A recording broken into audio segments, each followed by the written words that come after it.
We're on. And I think they have given us the green light to everybody that we are here for another episode of Let's Talk About It Wednesday. Weather is 75 and sunny. We got a nice cool breeze out there. You know, it's these days that we feel that we're running out of time, right? We know what's kind of coming around that corner, and we don't want to see the white stuff, but it's coming. The cooler temperatures are coming. You know, I guess everybody's kind of pumping their fist and rooting for what they call a Native American summer or a Native American winter or whatever you want to call it. But anyway, Brother Joe, how you been, man? Oh, pretty good. Taking in the good weather, coming off a stressful but tough win. From my, we go. Fellow Steelers. And so we're looking forward to the big weekend out in Ireland against the Minnesota Vikings. Yeah, both teams is 2-1, 8:30 a.m. for those who don't know. And somebody's coming back to the U.S. with a loss, brother.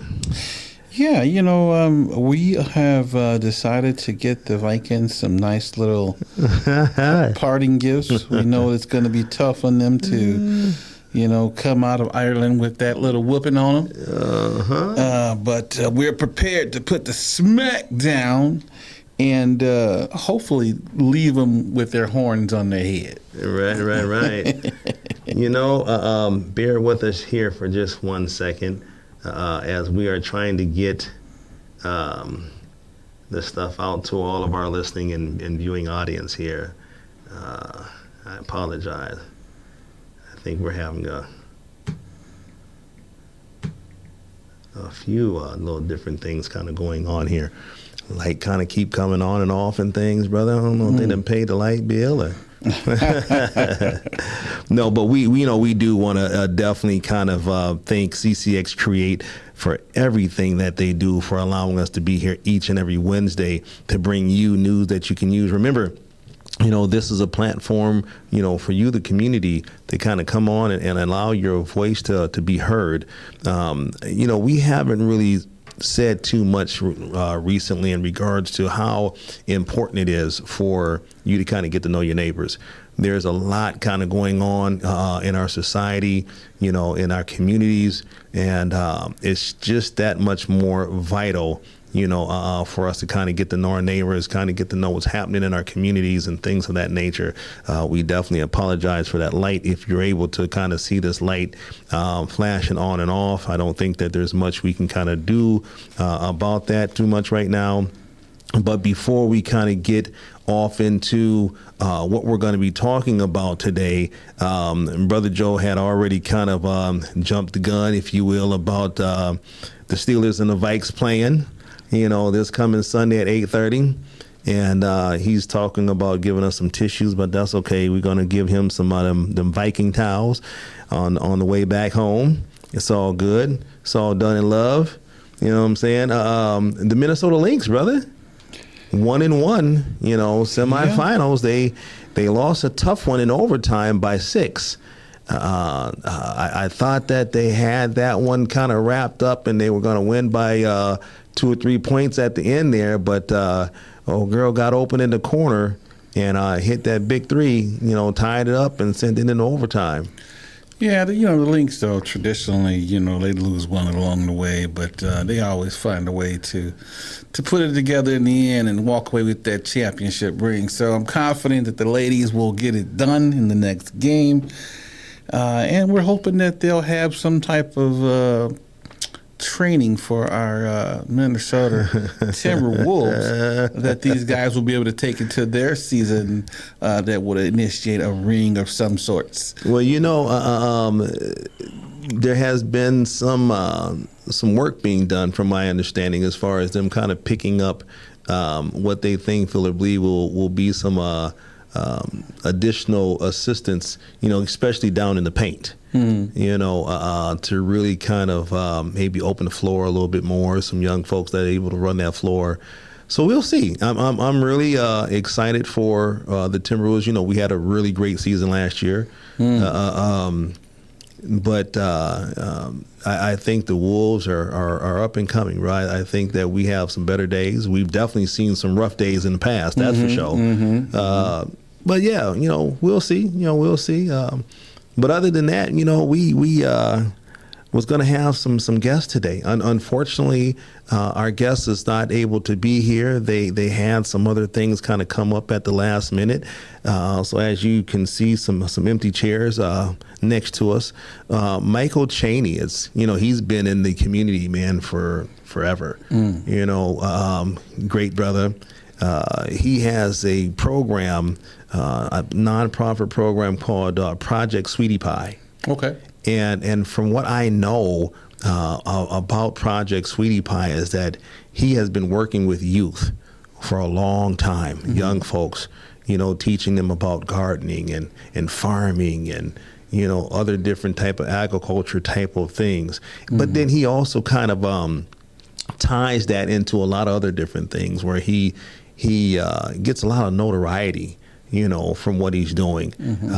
Fantastic brother. You know, he's getting up there, you know, in age a little bit. So he has some younger, you know, blood kind of coming in, you know, helping him out and things of that nature.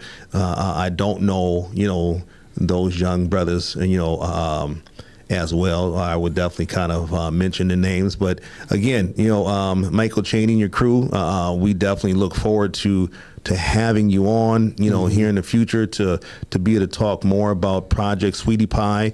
I do know that they're kind of connected with a new Black Wall Street.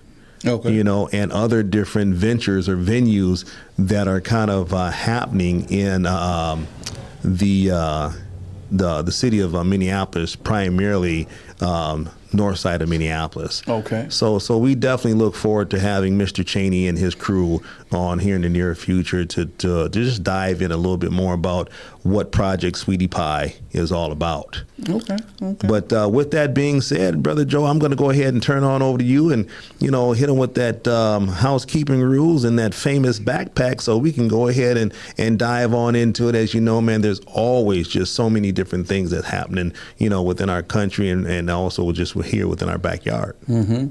Yeah, as you know, we just ask that everybody respect everyone's questions and answers and statements and comments.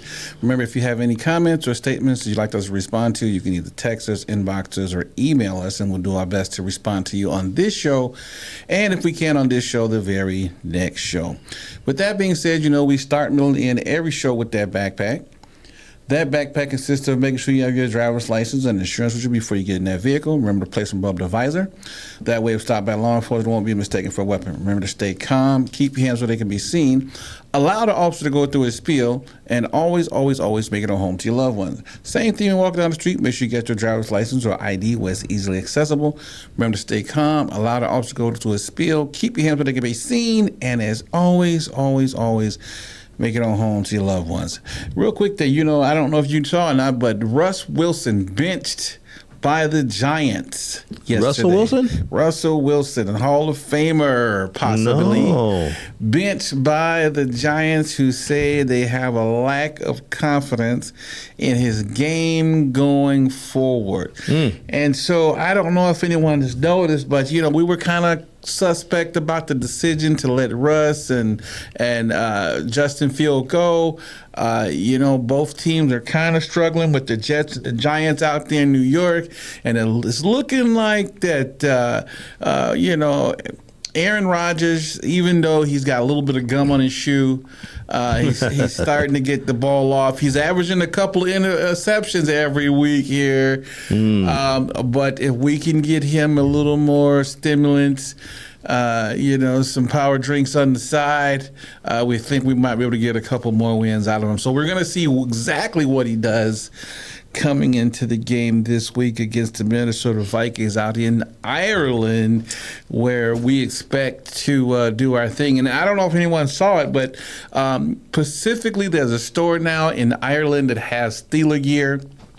It's a classic story. They got the terrible towels in both green and yellow, and there's lots and lots and lots of just unlimited Steeler gear everywhere. So I didn't really hear much about if they had put anything out there for the Vikings, but I'm sure there's a small mom and pop shop somewhere with a T-shirt for Minnesota. But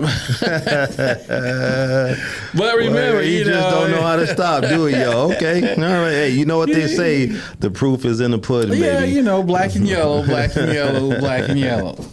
But kind of speaking of football, there's, as you know, there's been a lot of conversation in regards to Sanders, over at the Browns, and it seemed like it's quite clear, that he, is the best person for that position, within, their ball club over there. But for whatever reason, he's being kind of snubbed, if you will. But I do like the support, that the fans and just other individuals within the NFL are kind of supporting him. And I'm certain, that he will definitely get his opportunity. And when he gets that opportunity, he will shine.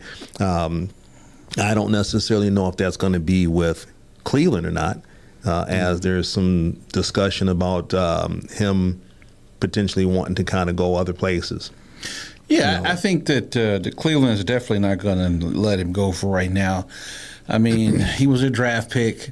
They may have some hidden agenda that they're not discussing, but I think that Joe Flacco is doing his part out there by really doing a great job of stinking up the joint.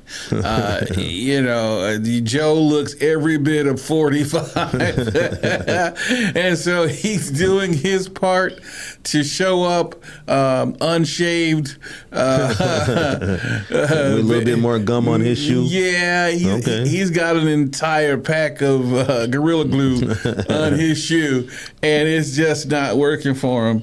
And so with that being said, yeah, we are definitely looking forward to Shedeur Sanders getting a chance to shine the light. But I will remind players or fans that Dad went through the same thing in his career. They sent him to Cleveland to die, right? And he shined in Cleveland, was picked up by Atlanta, went on to create the Dirty Bird, right? Yeah. And Atlanta put Atlanta on the map. Really showed up in baseball with the Cincinnati Reds, right? Doing a championship play game right there. And then got a Super Bowl in Dallas and another one in Dallas. And before you know it, he's played offense and defense. And even though Jerry Rice didn't like him out in San Francisco, heard about the fact that he could get that ring. And they didn't get along especially, but it did get him that ring. Yeah, absolutely. Right, so absolutely. Just hang in there, Shedeur. Keep on doing what you're doing, man. Somebody who knows your talent. And I think that in time that Cleveland will realize that, if they want to keep a coaching job, it's time to, you know what I mean? It's time to take a shot and see what the kid can do. Yeah, absolutely. Right? Yeah, absolutely. So. Well, with that being said, man, I do want to just kind of pivot here just a little bit because our school year is still young, so I still want to encourage individuals to, be mindful of kids, out there on those bus stops. Be aware, that we are, losing daylight by the day, and that's not going to be too long before, it's going to be pitch dark out there, when those kids are out there on the bus stops. I'm loving what I'm seeing, community parents, getting out there, watching their kids and other people's kids. There's been a couple of cool mornings, and I've seen where individuals have been kind of sitting in cars waiting for buses as they're still maybe trying to iron out their routes and showing up on time and things of that nature. But again, just be mindful of the kids, be mindful of them bus arms, because there's already been a couple different arm violations. Okay. I've actually visually seen one myself, and it was, quite scary.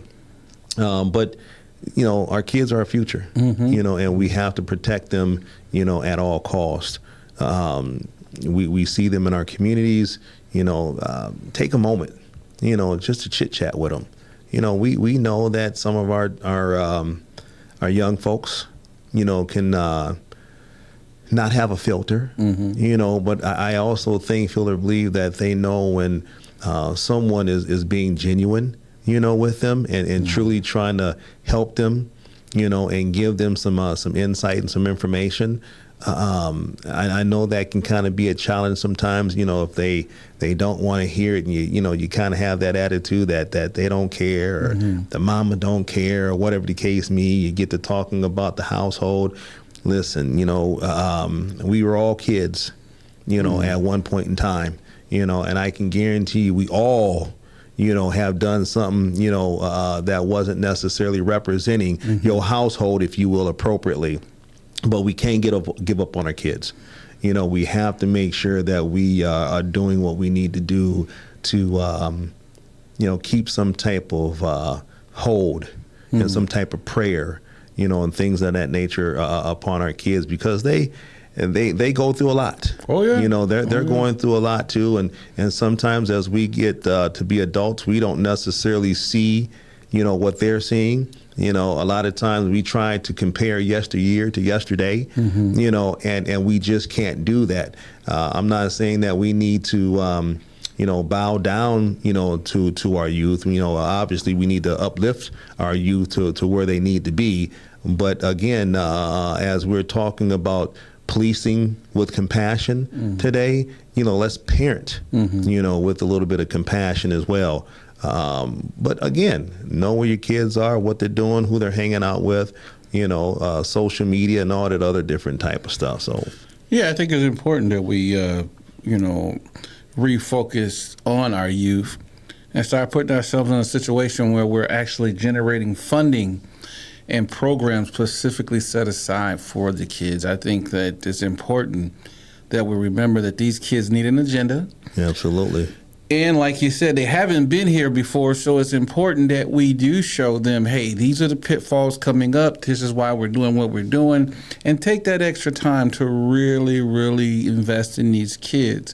A lot of times as we get older, we forget that the kids don't know. We assume they should know based on today's technology. Right. But the reality of it is those kids still need to know that they're important, that the decision-making process is not theirs alone, and they need proper guidance and structure.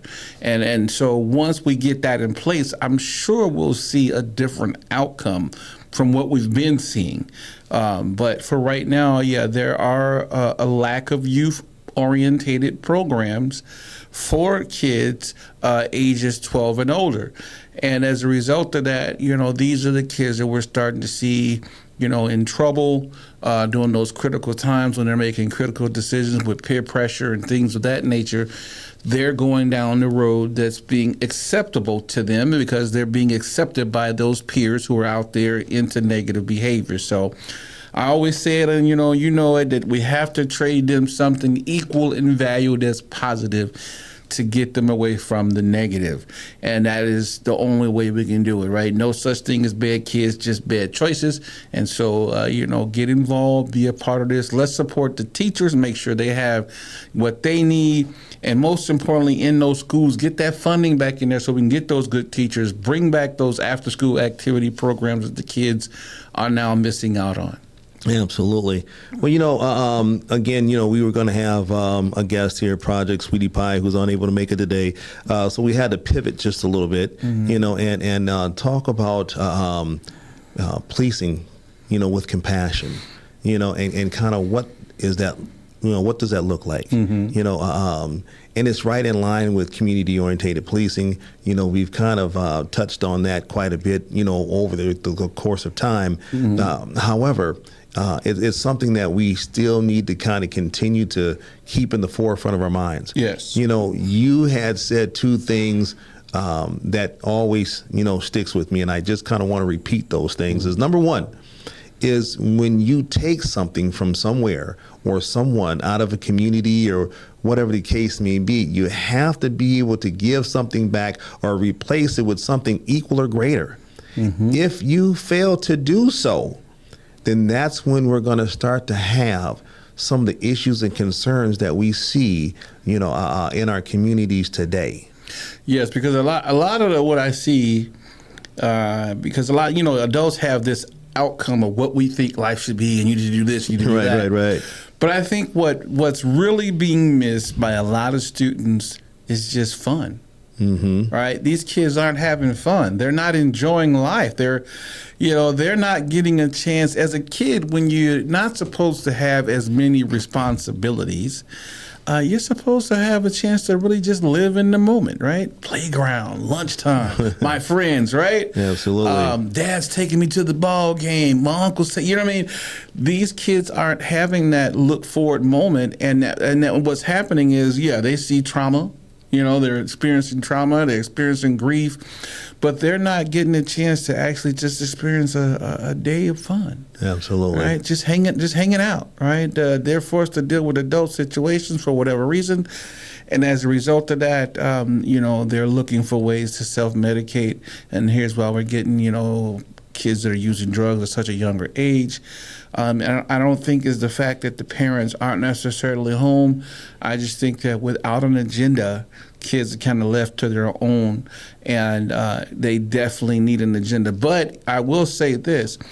If you check the stats, man, kids really want to be told. Absolutely, they do. Absolutely. They really do. Yes, indeed. I believe that wholeheartedly. With that being said, you also had stated on numerous occasions, which, I hope that each and every law enforcement official throughout the country hears this one. Is this an arrestable moment? Or is this a teachable moment? And this is what we're talking about when we're talking about policing with compassion. You have to be able to acknowledge and understand that outside of whatever that violation is that they've committed, speeding or a tail light out or just whatever it is that has brought you in contact with this individual, you have to understand that they're human, first of all, and understand that our society is getting extremely troubling for various different factors, and we all, no matter who you are, we're being impacted directly or indirectly. In some cases, we're being impacted by multiple different things. Yes, don't have so much tunnel vision that you forget that what you do affects people. Right, you don't have to give that citation. You can give that warning, right? Absolutely. The overall goal is to gain compliance and to educate folks so they don't have to go to jail, not to see how many people we can arrest. And I know a lot of people think that police officers have quotas and things of that, and that's not necessarily true. There's not necessarily a quota. In fact, they were calling it proactive policing, right? Right. But part of that is having compassion for the people that you serve and being present enough in your arrest or your stop that you can see people for people, right? And you can empathize with what they're going through. And we saw a video where the deputy was about to issue a citation, change his mind, issued the young lady a warning, and then she started crying and she was going through some things, and he just said, "Hey, man, do you need a hug?" Right. And so at that moment, she was just a person that was, in a crisis, and he realized that, acknowledged it, and later she came back and thanked him, "Hey, I was going through some things, trying to get my kid back, recovering from drugs." And so I think you have to police with compassion. Now, I will say that, because we're short-staffed in that, a lot of times guys are simply just responding and reacting to calls. But do yourself a favor, slow things down. When you slow things down, there's always time to treat people with respect, dignity, and show compassion. And you will find that the job gets a little bit easier. Absolutely. Because people respect that, and that compassion goes a long way. Indeed. And there's a lot of officers throughout the country that do a lot of wonderful things, in their country, in their communities. I want to say it's Baltimore. I can't remember the officer's name, and I'm going to have to look that back up and come back with that next week. But he was heavily involved in his community. I mean, heavily involved in his community, and he has just chosen to retire. And so he's been all over social media, all over TikTok and other different types of social media. So I'm sorry, my brother, that I forgot your name, but I have followed you for some years now, and seeing all of the outstanding work that you have done in your community. And man, enjoy your retirement. Yeah, I think, one of the best things about law enforcement is not necessarily always when you're in uniform, but when people walk up to you and go, man, I remember, you stopped me one time and I was going through it, but, you treated me with respect and I appreciated it, and you were a good guy. And right. Guys, cops love to hear that because, we were trained to see people on their worst day every day. And so it's nice to really hear that the things you did made a positive impact on somebody's life, or made them feel better, or changed something that they were going to do that might have had a negative outcome. And so I look at it and I say, I love the job of policing, but I do think that, we always have to have in mind what our intent is when we're doing the job. Don't get lost in the numbers. I got to get him a ticket. I got to get it done. Pay attention to the person that you're actually writing the ticket with. Have a conversation with them. Find out why they're speeding, what's causing them to be sad today or upset. Even if the guy is using drugs, something got him to that point. Right? And so we do want to put ourselves in a position where we're trying to help, not harm. And I don't think that anyone who has an addiction within reason should be incarcerated. I think they should be treated, right? Absolutely. Because the addiction is a disease. And so we have to work hard to make sure that we're drawing the differences there. And yes, crime does come from those folks who are trying to feed the drug addiction, but if we can fix the addiction, then we can sometimes forgive the crime. True story. And I do want to extend this to this policing with compassion piece to our correctional officers, to our sheriffs, ATF, anyone that's out there under law enforcement. But in addition to a lot of these security personnel, they come in contact with a lot of individuals kind of throughout the country as well, depending on, their duties and things of that nature. But again, patrol your area, with compassion. One of the big things I know for security is when you get people sitting out in vehicles, at apartment complexes, that's typically, against the rules or against releases and things of that nature. But again, it's not how you say things a lot of times, or it's not who you. What am I trying to say? It's not how what you say, but how you say it. It's not what you say, but how you say it. Thank you. But again, like you said, just slow it down. Yeah. So then therefore you can get the type of outcome that you want. Yeah, the overall goal is to gain compliance. I mean, talking to a guy about where he can get his driver's license fixed versus writing him a ticket every time you see him, it goes a long way, because the guy's going to remember, man, I was afraid. I knew I had to go to work, I had to feed my family. These guys usually wait on me, but this particular guy took me downtown, showed me how I can get my ticket taken care of. There are some agents that are mailing citations out for parking, and instead of the citations, they're given like coupons for brake lights and tail lights. And leading right into that, I know there was some big discussion over the fact that the Hennepin County prosecutor, Mary Maiotti, decided not to prosecute felonies that stem from simple traffic stops. And I know a lot of agencies were a little frustrated because they felt like, oh my gosh, she's kind of tying our hands up. But what I will say to these guys is still do the job, right? Still do the job. What she's talking about is a decision at the court level, right? Still do your job. That's their job. Right, absolutely. But still do your job. Still make those stops. Still pick up those guns. Still, do what you have to do.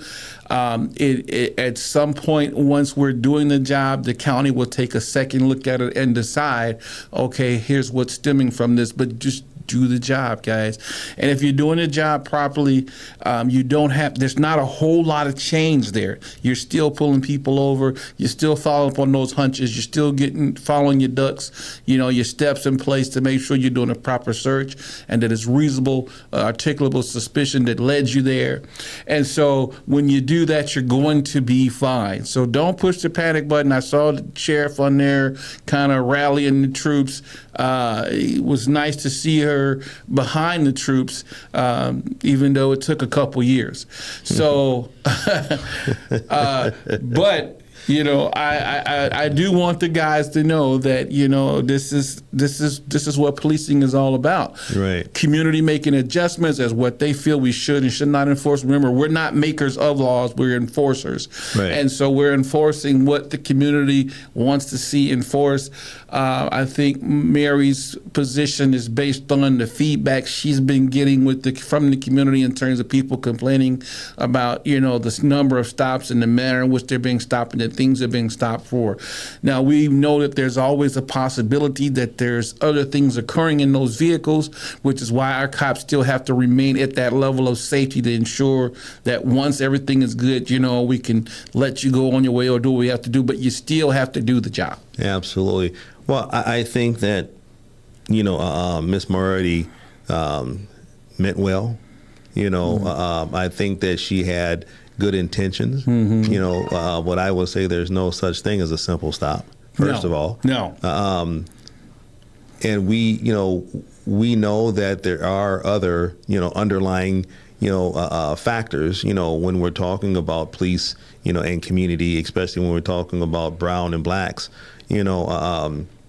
So again, we're pro police, but we're pro good police. And again, for those law enforcement officials that are out there, doing those silly activities, shame on you, because eventually, sooner or later, that camera and that spotlight will be on you. Mm-hmm. And when it does, it's not going to be shining brightly the way that you want it to shine. And I always say, the camera is there as a bag up, right? Because you're supposed to have integrity. Absolutely. Regardless.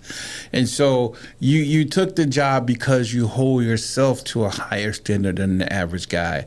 And so you should be clean intentioned all the time. Mm-hmm. You don't need the camera there to make you do the right thing, right? Because hopefully you're in the position that you're in because you've already decided that doing the right thing was something that you wanted to do. And so I will say this, though. Doing the right thing and being in a position that you are a position of authority and enforcement does not mean be a bully. And let's be clear on the differences, right? Mm-hmm. The intention is I want to make things better before before I came. And when I leave, they should be a little bit better. But the bully is, look at me, I've got this power, and here's how I'm going to cause you harm. That's not the goal of law enforcement. I always said the goal of law enforcement is to educate so folks don't have to go to jail. Yes, I can tell you what the law is. I can inform you on how not to be in trouble, because that's the overall goal. I can even use discretionary authority to not take you to jail, even though I know you've broken the law, right? And unless there's a body on the ground or a warrant issued, I have that leeway because they've given us that as law enforcement officers. So that's the part we really want to push on, is that we're not here trying to arrest as many people as we can.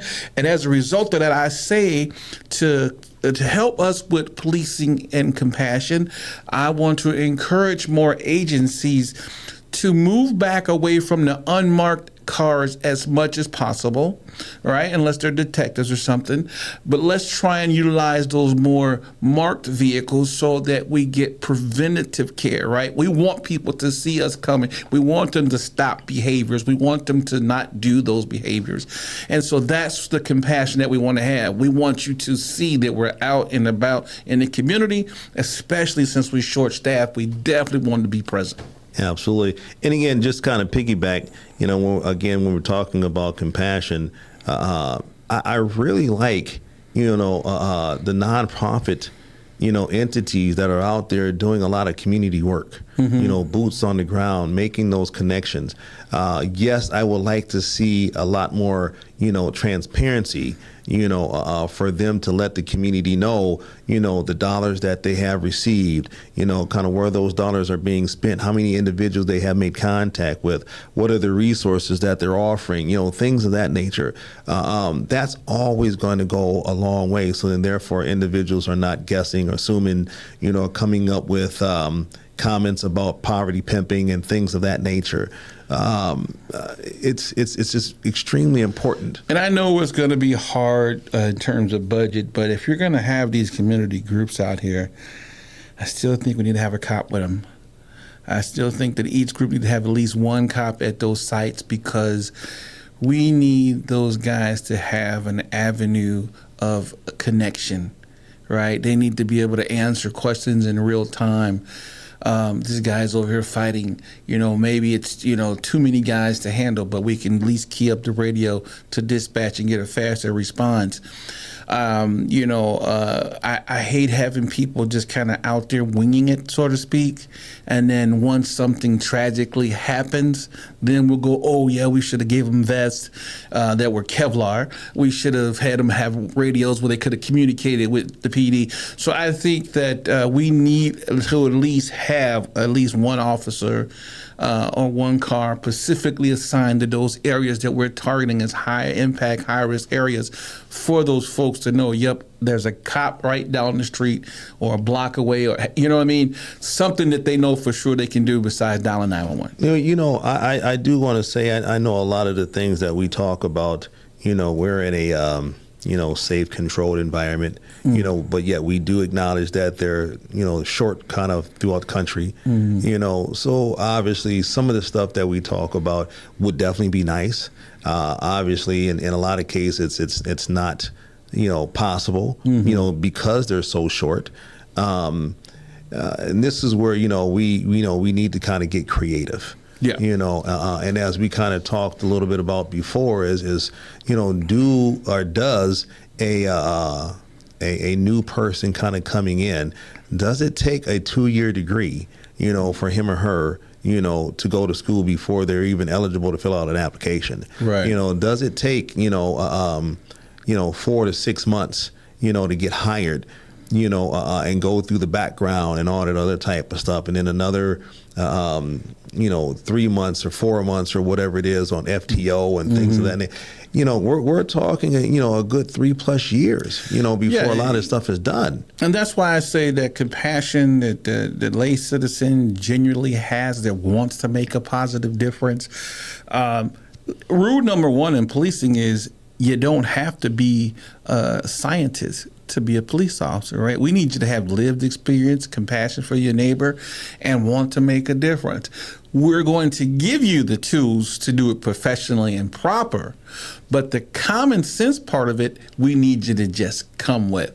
That means you could be from any walk of life that's positive, right? And not necessarily have a background in law enforcement, but make a really good officer in your community. Indeed. Well, I also want to state that even though that we know that there are some bad apples, if you will, in law enforcement kind of throughout the country, absolutely there are.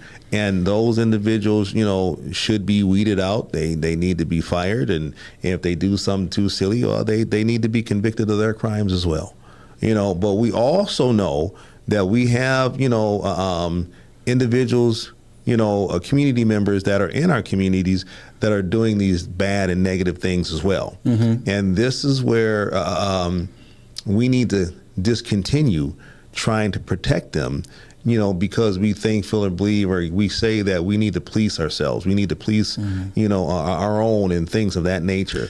Well, the thing of it is that policing oneself looks different from everybody, doesn't it? It's absolutely. Right? And so, listen, we're not going to stamp out crime. No. but we are asking that the balance be returned, right? Because there's no longer a balance. Right now, if there was a battle of good and evil, evil's kind of winning, right? So we're looking to push evil back in its place a little bit, right? True story. And just to have, there be a little more control and compassion for your fellow man, both for law enforcement and the criminal, right? Because these people that are out here doing some of these bad things that they're doing, some of them are doing it because they're just mischievous. Others are doing it because they're in situations where that's what they have in order to survive. Right. And so it doesn't make it right, but it does make it life. Right. And so, as you know, life be lifing. Right. And a lot of us is living life under life's terms. Yes. And so life can throw you some curveballs. And if you get out here and be a part of it, you will see that not every person that's homeless in these camps are using drugs. Right. I will say this, that these teams that are offering what they say housing resources, I'm going to underline this. Housing resources is not referring someone to a shelter for a day. Right? That's not housing resources. Housing resources is, I've got an apartment on Bloomington that's got a vacancy. We're going to get you in there. We're going to get a couple months paid up for you, help you with some resources to get you employment, education, ID, whatever you need to get you leveled out. Right. And we're going to be checking it with you along the way. Those are resources. And so what I'm seeing is that a lot of these folks are being, destroyed from their little encampments and kind of sent on the shelters for these temporary fixes and then kind of left along the way. And so when the cameras are on, we're compassionate, we're doing this. And then when you actually walk through the process, you're like, wait a minute, this guy was sent to a shelter and 6 hours later he's back on the street because he's got to leave the shelter. So, instead of putting up fences, right, instead of going to court, spending funding in court to put people out of, evict them from outside, all right, evicted from the outside. But, instead of doing that, let's really take some time and fix the problem. Right. And I know for a lot of people, fixing the problem means loss of funding, right? Because fixing it, you won't have to keep going back and doing it. But when you're trying to teach people to live with that problem, then there's always more funding for that. We're trying. So, but and there was some pushback on the harm reduction models. But I will tell you this, meeting people where they are is always the answer, okay? Because we can't force them to come where we are, so we have to meet them where we are. But when we go to where they are, we have to bring our plan and our packet on how we're going to make things better to get them where we're trying to get them to. Yeah, absolutely. So we can't just go there and go, look at him, he's a bad guy. No, we know he's going through some things. We know there's going to be some mental health issues. There's going to be some things that we need to get him up to speed on to get him the help that he needs. But the compassion that you have will allow you to be able to give him the time to accept your help, to decide he can do things better, because that's the only time things change, when the individual decides, I want to do it differently, not because I'm trying to get him to do it differently. Absolutely. And and I could understand and respect what that property owner was attempting to do is as far as trying to provide a safe place or a safe space, something kind of consistent, for that homeless encampment. But with the type of financing that he has, the resources and things that he has, I think that he could have done that differently and done that in a better way. So then therefore he could have connected with other entities. Well, I think that the city should have partnered. That's where I'm going. I would That's have exactly where I'm going. partnered. I would have said, you know what, sir, you're doing some great work here, but here's how we can help you to do it better. Absolutely. And I would have said, look, on Tuesdays and Thursdays, we're picking up trash. We're going to put in some sinks so people can hygiene themselves. We're going to have some scrubbing boards, whatever, so that folks can do laundry. And then we're going to have like the police coming through on a regular basis, kind of doing stop and checks to make sure, that this is not a haven, Indeed. True story. So you have to incorporate those things. But what happened in this particular case and what continues to happen is we're okay with it until something draws attention to it, and then there's a chance to grandstand. True story. This is not a fix. Putting these folks off this property is not going to fix it. Bringing him into court is not going to fix it. But building a process in which his efforts can be highlighted in a positive direction will go a long way. True story. I mean, he will be highlighted. The city will be highlighted. I think there will be plenty of entities, that can come out, smelling like roses. And when we kind of get to talking about the optics, of it all, it's going to be a win-win for everyone. Yeah, because when you have a mayor at a scene discussing the fact that people are homeless, my question is, why are we in court trying to solve a homeless situation when you're already in a position to make a difference? You're the mayor. Right. Public Works works for you. Right? I'm sure if you suggested sweeping the streets and picking up the trash, it might happen. Absolutely. Right? And where has Public Works been all of this time while the grass is growing, the trash is out there? There are a lot of contributing factors to this, and I just think that because of an election year that they thought it was best that they get out there and go, yeah, this is terrible, they're shooting people. Really? Because this has been happening for a while now. And, and a lot more frequent here recently. Yeah. Absolutely. Right? And so it's like you're running to be mayor of what? Because you don't have no clue.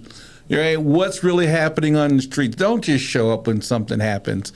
Be out here in your car. Show me the footage that you have from you walking down Lake Street, from you going up Bloomington, going down Franklin, being in those hot spots, because that's what it takes. Absolutely. Right? True story. Well, man, I know that we have come down to another fabulous show. Let's Talk About It, where we are here each and every Wednesday. Again, I definitely want to make sure that we give a shout out to CCX Create, because they allow us to be here each and every Wednesday. But remember, people, this cannot be done without your help. Please, please, please, if you can, reach into that wallet, that pocketbook, that purse, that sock, and pull out that loose change or maybe $1 or $2 and go to their website and donate. I'm sure that they will be able to put this to great use to not only allow us as Let's Talk About It to be here, but there's a lot of other, fabulous shows that are aired here each and every week as well. With that being said, man, it's about the compassion. So say hello to a stranger. You know what I'm saying? If you can spare, $2.50 for a cheeseburger. There's a lot of individuals that are out here hungry. Like I said, we know that there's people that the weather's coming. It's about to get cold. A lot of these folks is going to be out here, looking for places to stay and things of that nature. Any act of kindness, will go a long way. You're able to catch more bees with honey than you will vinegar. I don't know exactly what more I can say is, get to know your neighbors, get to know your police, be involved in your community. Don't fall for just everything you see. When you see these videos on various forms of social media, there's a lot of good, officers out here doing a lot of good work. There's a lot of good people in the community also doing a lot of good work. There's a lot of good nonprofit out there that are doing very good work. But when we don't do it together, and then we are not willing, to give individuals, the accolades, that they deserve, then this is when we start filling things with negative stuff. Right. And we don't have to look far to see that. I think we see too much of that. Right. So with that being said, man, I'm going to go ahead and turn that on over to you, man, so you can go ahead and close it on out, and we can go and get on out here and enjoy some of this nice weather. But remember, we'll see you guys next Wednesday. Yes. 5-ish. To celebrate that win. The Steelers over the Vikings. We might have to do a special segment come 11:30 on Sunday. To all my fellow Viking fans out there, I just want to say that Tuesdays and Thursdays we are offering counseling sessions because we know what you're going through. We know what you're going through. We know how hard it is. It sucks to almost win a Super Bowl and almost get through the playoffs and almost come back the next year. And so, but anytime you want to flip on over and watch the Steelers to see what championship teams do. Coach Jackson, I'm going to need your support on this one, brother. So we will be doing our best to ensure that you guys get a chance to see what happens. And I do want to say that even though we've kind of moved past the chance for you to sign up and be a Steeler fan, because we have so many, we have to cut them off at a certain level. But well, I'm glad I got on boots in here because this show is getting pretty deep. With that, no, really, it's going to be okay. But with that being said, let me go ahead and wrap this up. Well, Thank you guys for joining us today. He don't even know what he want to say. It's been a lot of people chiming in, letting us know that they loving the show and everything. So, guys, we really want to, again, that compassion, see something, say something, look out for your fellow man. With that being said, we start, middle, and end the show with a backpack. That famous backpack. And that backpack consists of making sure you have your driver's license and insurance with you before you get in that vehicle. Remember to place it above the visor. That way, if stopped by law enforcement, won't be mistaken for a weapon. Remember to stay calm. Keep your hands where they can be seen. Allow the officer to go through his spiel, and it's always making it home to your loved ones. Same thing when walking down the street. Make sure you get your driver's license or ID where it's easily accessible. Remember to stay calm. Allow the officer to go through his spiel. Keep your hands where they can be seen, and it's always make it on home to your loved ones. Been another great show, as you know. We do it each and every week. Love to see you. My name's Joe Banks. And I'm Anthijuan Beeks. And we just talked about it. Peace.